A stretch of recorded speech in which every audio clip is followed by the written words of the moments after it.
నోరు మంచిదైతే ఊరు మంచిదవుతుంది అంటారు. అంటే దీని అర్థం ఏమిటి? దీంట్లో వాచ్యార్థం ఉంది, దీంట్లో ధ్వని ఉంది. నోరు మంచిదైతే ఊరు మంచిదవుతుంది అనే ఈ మాటకి అర్థము, మనం మంచిగా మాట్లాడితే మన నోటి నుంచి వచ్చే మాట సుకుమారంగా, మృదువుగా, అందంగా ఉంటే ఊళ్ళో ఉన్న వాళ్ళందరూ ఈ మనిషి ఎంత మంచివాడు అనుకుంటారని అర్థం. సో ఊరంతా ఆ మనిషి ఒక్క మాట కూడా, పల్లెత్తు మాట కూడా చెడు మాట్లాడడు అని అనుకుంటారు. కనుక అందరితో స్నేహంగా ఉండటం, అందరితో మంచిగా ఉండటం, అందరితో ఆప్యాయంగా ఉండటం, ఇదంతా కూడా మనిషి నుంచి ఎలా వ్యక్తమవుతుంది? మనం మాట్లాడే మాట ద్వారా వ్యక్తమవుతుంది, భాష ద్వారా వ్యక్తమవుతుంది. కనుక భాష అనేది చాలా ముఖ్యమైన విషయం, మానవ జీవితంలో చాలా ముఖ్యమైన విషయం. ప్రపంచంలో ఒక సమాజంతో మరో సమాజం అనుసంధానంలో ఉంటుందంటే, సంవాదం చేస్తుందంటే, స్నేహం చేస్తుందంటే దీనికి ఆలంబన, పునాది భాష మాత్రమే. కనుక భాషణం, భాష అనే ఈ మాటలో భాషణం ఉంది, అంటే మాట్లాడటము అనే అర్థం, చెప్పటము అనే అర్థం. ఈ మాట్లాడటము, చెప్పటం అనేది ఎంత మృదుగా ఉంటే, ఎంత మంచిగా ఉంటే ఎదుటివారు అంతగా మన అభిప్రాయాలతో ఏకీభవించవచ్చు, విభేదించవచ్చు, అంతే సంస్కారంగా వాళ్ళు చర్చ చేయవచ్చు. ఈ భాష ఎలా రూపొందింది? వేల సంవత్సరాల కిందట రూపొంది. ఆదిమ మానవుడు, నదుల దగ్గర జీవించిన మానవుడు, నదిలోయ నాగరికతలో ఉన్న మానవుడు, ఈ మానవులందరూ ఇక్కడ స్త్రీలు ఉన్నారు, పురుషులు ఉన్నారు. చూడండి, భాషకి లింగభేదం ఉంటుంది, జెండర్. మనం చూడండి, ఎప్పుడైనా మానవుడు, ఇప్పుడు నా నోటి నుంచే మానవుడు అనే మాట వచ్చింది. మానవుడు అంటే పురుషుడికే సంకేతం, అది స్త్రీకి సంకేతం కాదు. మానవులు అంటే అప్పుడు ఇద్దరికి సంకేతించిన పదం అని. చాలా సందర్భంలో ఒక తరగతి గదిని తీసుకొని చెప్పేటప్పుడు విద్యార్థి, అబ్బాయి అని మాట్లాడుతూ ఉంటాం. వాడికి అర్థం కావాలి కదా మనం చెప్పేది అని మాట్లాడుతూ ఉంటాం. ఓటర్లను తీసుకొని చెప్పినప్పుడు భిన్న సందర్భాలు మీరు జాగ్రత్తగా గమనిస్తే చాలా స్పష్టంగా భాషకి లింగ స్వభావం చాలా ఎక్కువగా ఉంటుంది, తర్వాత కుల స్వభావం ఉంటుంది. ఈ రెండు స్వభావాలు ఉంటాయి, ప్రాంత స్వభావం కూడా ఉంటుంది. కానీ మన నిత్య వ్యవహారంలో మాట్లాడే భాషలో పార్టీ సభ్యుడు అని ఉంటుంది, సభ్యురాలు కూడా ఉంటుంది కదా పార్టీలో, కానీ సభ్యుడు అనే మాట మాత్రమే ఉంటుంది. సో ఆ విధంగా విద్యార్థి, వాడు, వీడు, అతడు, మానవుడు, practice makes perfect, man perfect అని ఉంటుంది.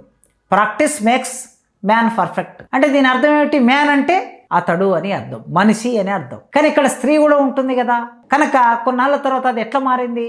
ప్రాక్టీస్ మేక్స్ హ్యూమన్ బీయింగ్ పర్ఫెక్ట్గా మారింది. సో ఆ విధంగా భాషలో జెండర్ ఉంటుంది. ఇట్లా మనం ఆలోచించి చూస్తే ఆదిమ కాలంలో మనుషులు అడవుల్లో నివసించారు. తినడానికి తిండి లేదు, కట్టడానికి బట్ట లేదు, ఉండడానికి ఇల్లు లేదు. ప్రకృతే వాళ్ళకు ఒడి. ఆకలి అయినప్పుడు ప్రకృతిలోకి వెళ్ళి జంతువును చంపి మాంసం తెచ్చుకొని తిన్నారు, చెట్టునెక్కి కాయలు తెంపుకొని తిన్నారు, పళ్ళను తెంపుకొని తిన్నారు. నిద్ర వచ్చినప్పుడు చెట్టు తొర్రల్లో, కొండ గుహల్లో నివసించారు. చలి నుంచి, వేడి నుంచి, వర్షం నుంచి కాపాడుకోవడానికి ఆ చెట్టు చర్మాన్ని తీసి వస్త్రాలుగా ధరించారు. ఆకులు కట్టుకున్నారు, చెట్టు చర్మం కట్టుకున్నారు. మెల్లగా ఒక మనిషి మరొక మనిషి కలిసి ఒక దగ్గర జీవిస్తూ ఉన్నప్పుడు తామనుకున్న భావాలను చెప్పడానికి, ఒక జంతువు వస్తున్నప్పుడు జంతువు వస్తుంది, ప్రమాదకరమైన జంతువు అని చెప్పడానికి వాళ్ళు ఏం చేసేవారు? సైగలు చేసుకునేవాళ్ళు, చేతుల ద్వారా, నోటి ద్వారా సైగలు చేసుకునేవారు. ఇలా భాష సైగల ద్వారా ప్రారంభమైన దానికి ఒక సంకేతంగా మెల్లగా అక్షరాలు రూపొంది, కొన్ని పదాలు రూపొంది మాటలు మాట్లాడటం అనేది ప్రారంభమైంది. అట్లా మాటలు ప్రారంభమైనటువంటి తొలి రోజుల్లో ముతక భాషగా ఉంది. మనం చూడండి, చిన్నపిల్లలకి భాష నేర్పిస్తూ ఉన్నప్పుడు లేదా వాళ్ళు మనల్ని అనుకరిస్తూ ఉన్నప్పుడు మనం మాట్లాడిన భాషని వాళ్ళు మాట్లాడడానికి ప్రయత్నం చేస్తూ ఉంటారు, తడబడుతూ ఉంటారు.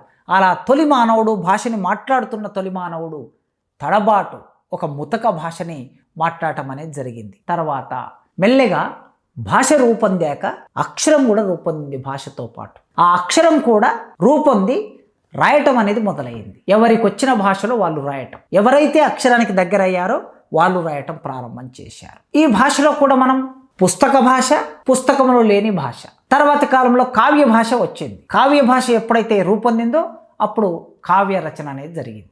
తెలుగు సాహిత్యంలో కావ్య భాష అని చెబితే కనీసం ఒక 1500 సంవత్సరాల చరిత్ర, ఒక 2000 సంవత్సరాల చరిత్ర చెప్తారు. నన్నయ్య రాసిన మహాభారతం తొలి కావ్యం అంటూ ఉంటారు. దాంట్లో కూడా చాలా వివాదాలు ఉన్నాయనుకోండి. సో ఆ విధంగా ఒక కావ్యము రూపొందడానికి అవసరమైన భాష ఏర్పడితే దాన్ని కావ్య భాష అంటాం.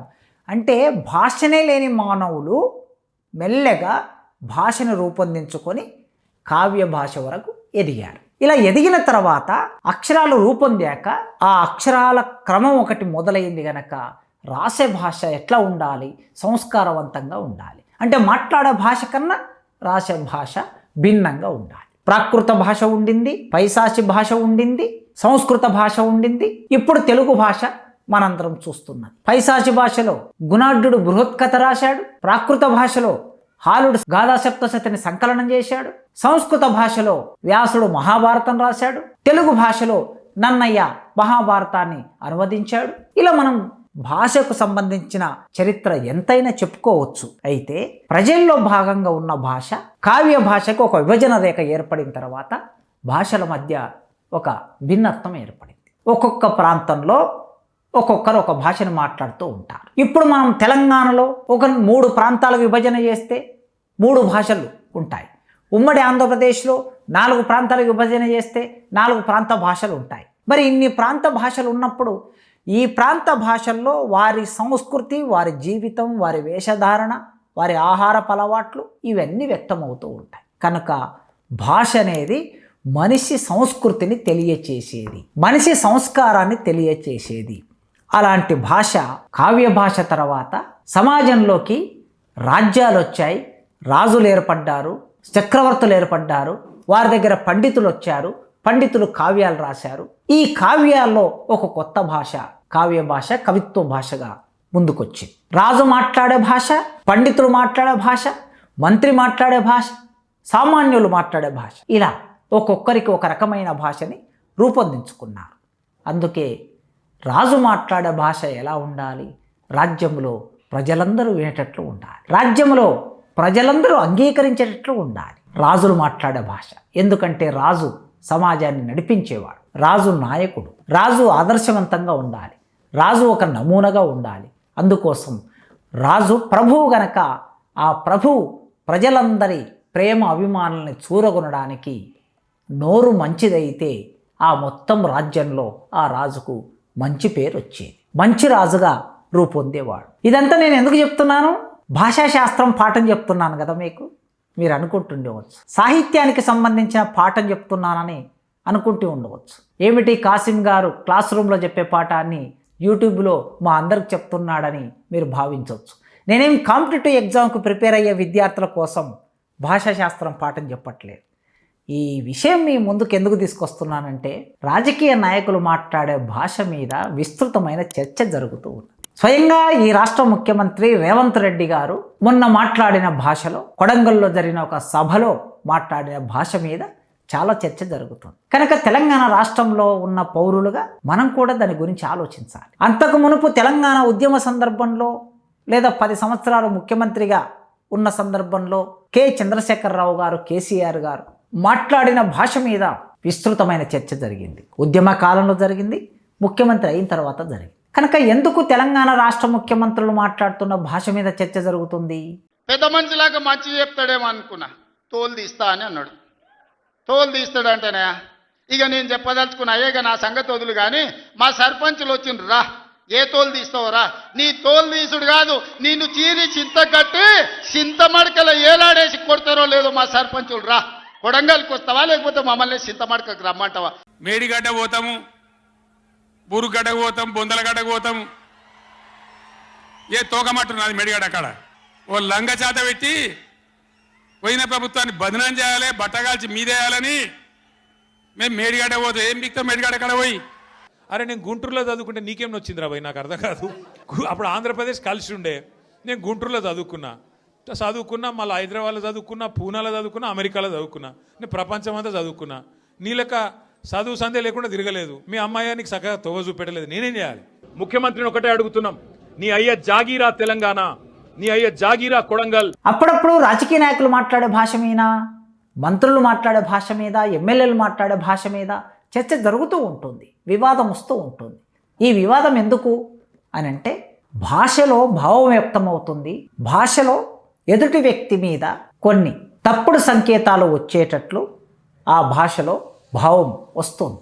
అందుకే దాని మీద చర్చ జరుగుతుంది. సినిమా హీరోలు కూడా భాషని తమకిష్టం వచ్చినట్లు ఉపయోగిస్తూ ఉంటారు. సినిమా హీరోలు అయితే ప్రజల విపరీతమైన అభిమానులు ఉంటారు కనుక, డబ్బు వస్తుంది కనుక, రంగురంగుల తెరల్లో జీవిస్తూ ఉంటారు కనుక, రంగుల ప్రపంచంలో జీవిస్తుంటారు కనుక అహంకారం నెత్తికెక్కి సినిమా హీరోలు కూడా అప్పుడప్పుడు వారు మాట్లాడే భాషని కొన్ని వర్గాలను కించపరచడమో, స్త్రీలను కించపరచడమో, ప్రాంతాలను కించపరచడమో జరుగుతూ ఉంటుంది. ఒక్క తెలంగాణ ప్రాంతంలోనే ఇన్ని జిల్లాల్లో కొన్ని పదాల్లో తేడా ఉంటుంది, వ్యత్యాసం ఉంటుంది. ఒకరికి రాయలసీమ, మా మీద రాయలసీమ ప్రభావం ఉంటుంది. మరొకరికి కోదాడ వైపు పోతే ఆంధ్ర ప్రభావం ఉంటుంది.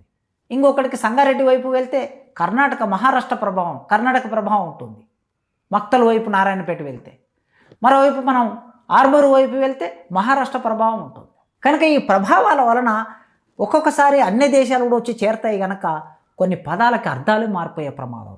అందుకే జాగ్రత్తగా మాట్లాడటం అనేది అలవాట్లో ఉండాలి. ముఖ్యంగా రాజకీయ నాయకులు మాట్లాడే భాష, రాష్ట్ర ముఖ్యమంత్రులు మాట్లాడే భాష చాలా సంస్కారవంతంగా ఉండాలి. స్త్రీలని అవమానించేటట్లు, కొన్ని కులాలను అవమానించేటట్లు, కొన్ని ప్రాంతాలను అవమానించేటట్లు ఎట్టి పరిస్థితుల్లో భాషలో వ్యక్తీకరణ లేకుండా చూసుకోవాలి.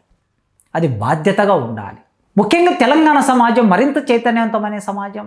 తెలంగాణ సమాజం ఇతర సమాజాల్లాగా కాదు. ఇక్కడ అనేక ఉద్యమాలు, సామాజిక, ఆర్థిక, రాజకీయ ఉద్యమాలు జరగటం మూలంగా ఒక స్థాయి చైతన్యం వచ్చింది. రాజకీయ చైతన్యం వచ్చింది, సామాజిక చైతన్యం వచ్చింది. ఫలితంగా ఎదుటి వారితో సంభాషించేటప్పుడు కూడా, శత్రువుతో సంభాషించేటప్పుడు కూడా ప్రియమైన శత్రువా అని మాట్లాడే ఒక సంస్కారం. శత్రువు కావచ్చు, కానీ ఒక సిద్ధాంతం మీద చర్చ చేసినప్పుడు, విధానపరమైన విషయం మీద చర్చ చేసినప్పుడు అవతలి వాడిని మర్యాదగా సంబోధించటం, మర్యాదగా చర్చించటం ఈ సమాజానికి ఆ మెచ్యూరిటీ ఉంది. అందుకే రాష్ట్ర ముఖ్యమంత్రి గారు రేవంత్ రెడ్డి గారు ఆవేశంలో చెప్పినా లేదా అనుకోకుండా ఆ పదం వచ్చినా, వారికి తెలియకుండా వచ్చిన ఆ పదం సరైన పదం కాదు.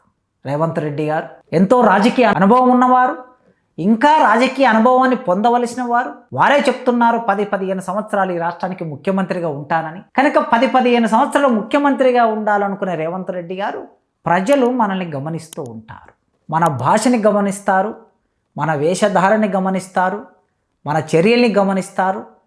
ప్రతిదాన్ని సమాజం గౌరవిస్తూ ఉంటుంది, గమనిస్తూ ఉంటుంది, గౌరవిస్తూ ఉంటుంది.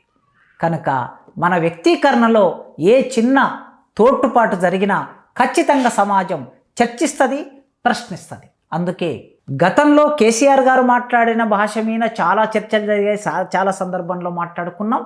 ఇప్పుడు రేవంత్ రెడ్డి గారు మాట్లాడుతున్నారు. అసలు ముఖ్యమంత్రులు వారు కేసీఆర్ గారు ప్రెస్ మీట్లో ఒకప్పుడు అక్కడ కందుకూరు, ఇబ్రహీంపట్నం మధ్యలో ఉన్నటువంటి ఆ ప్రాంతం రేవంత్ రెడ్డి గారు ఫ్యూచర్ సిటీ అంటున్నారు. అంతకన్నా ముందు కేసీఆర్ గారు ఉన్నప్పుడు ఏమన్నారు? ఆ ప్రాంతాన్ని ఫార్మా సిటీ అన్నారు. ఫార్మా సిటీ అంటే మందులు కంపెనీలన్నీ అక్కడ పెట్టాలని.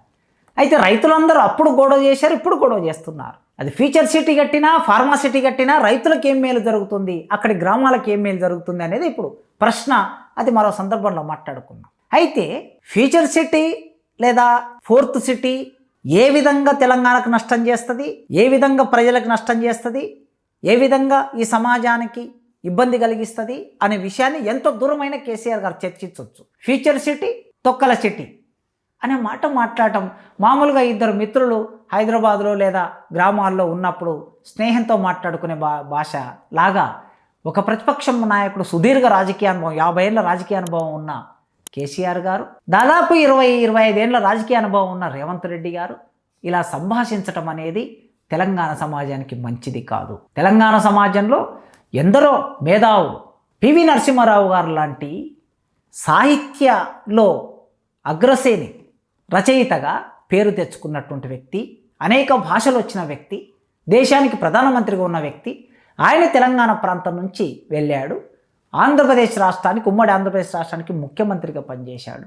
ఇలాంటి గొప్పవారు చాలా సందర్భాల్లో రాష్ట్రాలకి ముఖ్యమంత్రులుగా పనిచేసిన వాళ్ళు ఉన్నారు. వారి ఇతర విధానపరమైన విషయాల మీద, ఆర్థిక నిర్ణయాల మీద, రాజకీయ నిర్ణయాల మీద మనం ఎంతనే చర్చ చేయొచ్చు, విభేదాలు కూడా ఉండొచ్చు, భిన్నాభిప్రాయాలు ఉండొచ్చు. నాకు పివి నరసింహారావు గారి విధానాల మీద చాలా భిన్నాభిప్రాయాలు ఉన్నాయి, ఆర్థిక విధానాల మీద. కానీ ఈ రాష్ట్రాన్ని పరిపాలించిన వాళ్ళలో సాహితీవేత్తలు ఉన్నారు, గౌరవప్రదమైన స్థానాలను పొందిన వాళ్ళు ఉన్నారు. మొత్తం దేశం చేత కీర్తించబడిన వాళ్ళు ఉన్నారు.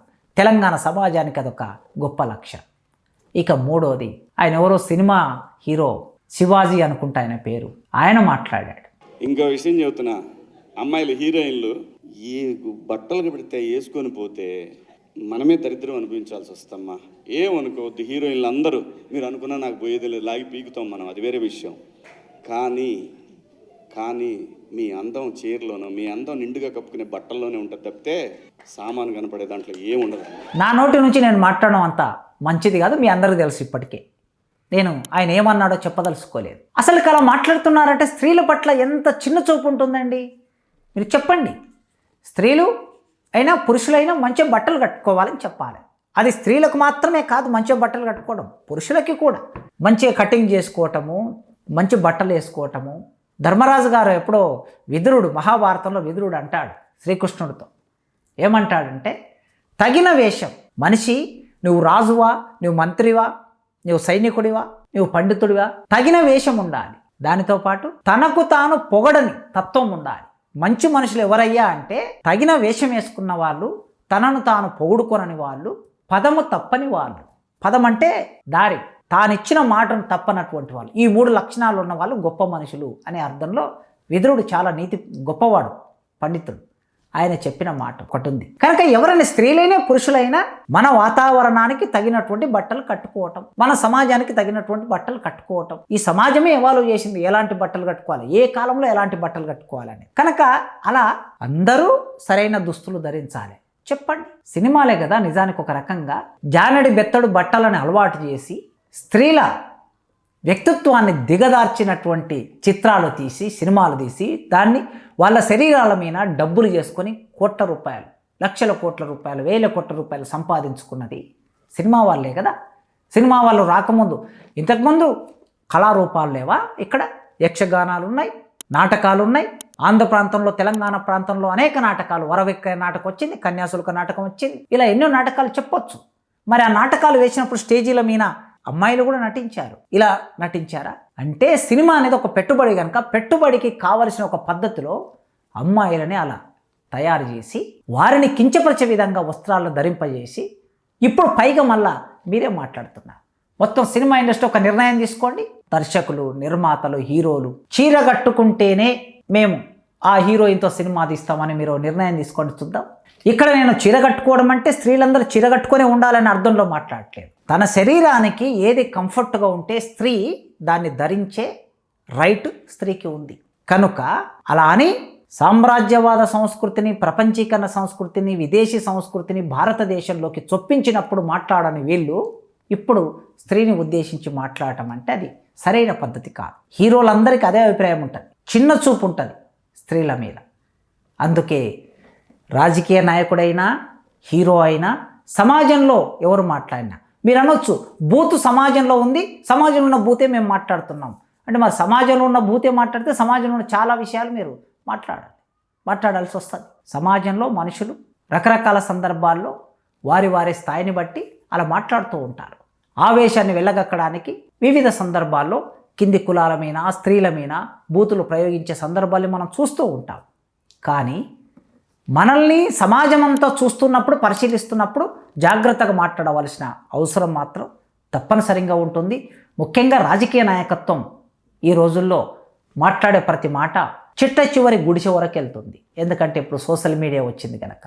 ఫలితం ఏమవుతుంది? రాజకీయ నాయకుడు ఒక బూత్ ప్రయోగిస్తే మనం కూడా ఇలా మాట్లాడవచ్చు కదా, సహజమే కదా అని అనుకునే ప్రమాదం ఉంటుంది.